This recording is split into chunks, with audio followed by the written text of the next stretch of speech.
pipe organ is called the king of instruments for a reason. Majestic. Awesome. Roaring. Powerful. Our rebuilt organ will literally give us that thrill, that buzz right up and down your spine where you'll feel a shiver. The bottom end will physically make the building tremble. You will feel the vibrations, the roar of the heavenly hosts all coming.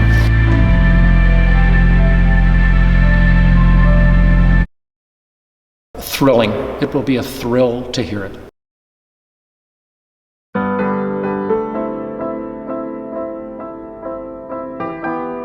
I have memories of every Sunday. The organ music evokes just a whole range of emotion for me. I can recall events in my childhood that were particularly important and moving to me. This one song that I had sang in cherub choir. Joy to the World is just incredible. It was loud, it was amazing, everyone was singing. It's just nothing that could be matched. I've never heard anything like it. The organ kind of went low, but it wasn't like all the way low. It's just medium low. At Easter time, he just lets it roll, you know, and it just feels like a taste of heaven. When I hear that song, it's like it gets a little rhythm into me. It's like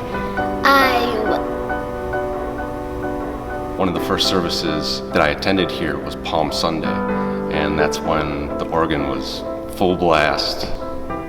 Just amazing.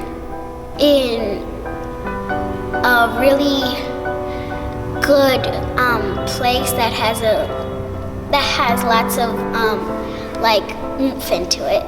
Certain hymns, when they're played here on Sunday morning, I mean, I can just feel the emotion welling up in me.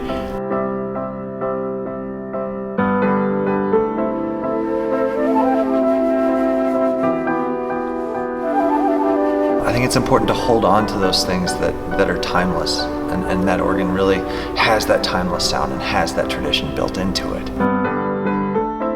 When the Revenant came down. People have asked why we're doing this restoration now. We've had a raft of problems in the keyboards itself. They are mechanical contraptions. They have moving parts that wear out. Connection between a key and a pipe breakdown where there would be dead notes. The ability to control preset groups of pipes to give you the sound have completely broken down. The Weikart organ had been damaged badly in the 1970s, and a great gusher of water came through a roof leak. That water got into all of the chests, and those chests are made of wood, and wood that gets wet warps. The entire chest work is going to be rebuilt from scratch, and we are also adding some ranks of pipes. We're going to add some powerful bottom end with the reeds to give it more of a balanced structure, and add some what are called mixtures, which is the brightness or brilliance at the top end, so that the full range of organ literature can be played. It's also going to be an investment in the talent that we're able to attract. If you want a really good organist to want to make this his or her home base, you have to have an instrument that can play the literature. And you won't be able to help yourself. You're going to sing even better and louder than you were before, and you won't know why you're doing it. You're just going to feel like doing it.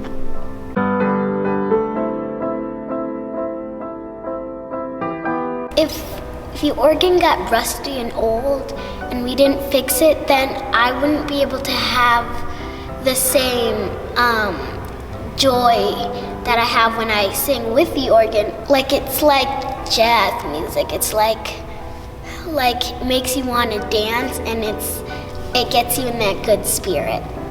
I'm always here early on Sunday morning, and I do that purposefully so I can hear one of the organists rehearse or practice before the service, and just gives me great joy to listen to the music. It reaffirms the scripture lessons I've heard. Sometimes I even listen to the end of the post-service music just to hear the song that's being played. It just sends us on our way in a most positive way. St. Marcus Organ is a beautiful example of Milwaukee organ building. 4 really significant Milwaukee firms will have had a hand in this by the time this particular overhaul is done. John's shop has the sophisticated equipment to do the precision wood cutting and gluing and assemblies that are needed. He is the latest and most recent generation of a grand tradition. We're well known in our industry for wood pipes. In fact, we ship them all over the world. We've got pipes in England, we've got pipes in New Zealand, we've got pipes all over America. I got a set in China somewhere. John Nolte is a Lutheran guy with a deep knowledge of the pipe organ business and a great love for the music of the Lutheran Church.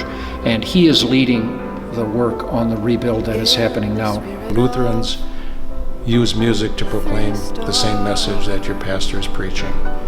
And to me, that's really special. Every time you come into St. Marcus, you're not necessarily guaranteed one music type versus the other. It's unpredictable. It would go, duh, then you would feel in your body, duh. And that variety is really, really refreshing and always, always interesting. It feels good. It feels like you just had a huge tub of ice cream. Feels so good. You can have strings, you have flutes, you have horns, you have percussion. We sing our liturgy, and the Joyful Noise Choir that I'm in, we usually sing the descant during communion, and the organ adds a great piece to that. The entire range of sound, some of it matching the human voice, which helps with the singing of our hymns. You feel like if you're singing, you're not singing necessarily in front of a bunch of people, but necessarily you're singing with a bunch of people. So many of these children aren't exposed to organ music. The main sound that I think it makes is like a low, bellowy kind of sound, like someone's shouting to someone across the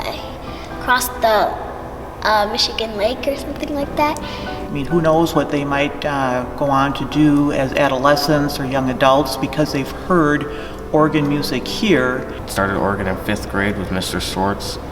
I enjoyed that greatly, and then in 7th grade I took it again. And here I am now in 8th grade. They're renovating the organ now, so I can't do that, but I plan to do it again next year. The fact that the congregation now is investing in its restoration, I believe speaks volumes about how we view our future here at St. Marcus. I know a lot of members of the congregation have spent a considerable number of volunteer hours. Certainly that manpower has been critical in the completion of the project. The GAM estate really kicked off the project. We still have a ways to go in terms of funding the project. We've done quite well to get it to this part, and we just need that finishing push to get to the end. The organ is the heart of the St. Marcus congregation. Please help us to preserve it. It is really important for me to pass on a legacy for my daughter as well. I really participate a lot musically around St. Marcus, and she sees that all the time. And she's up in the balcony. She's experienced the organ 5 feet away. She knows the power that it has. And if we don't preserve the organ and keep it running, it's not going to be there for the next generation. The tow gets far. There's 2 really powerful ways that you can get involved. One is to volunteer for the work teams, and there will be work to do all the way till the end to our day of dedication. And a big thank you and shout out to all of you who've been helping so far. An even more urgent way for all of you to be involved is that we have a goal of $150,000 to raise to finish out this project. And I'd like to invite you to get a piece of this. This is something that comes along only once a generation.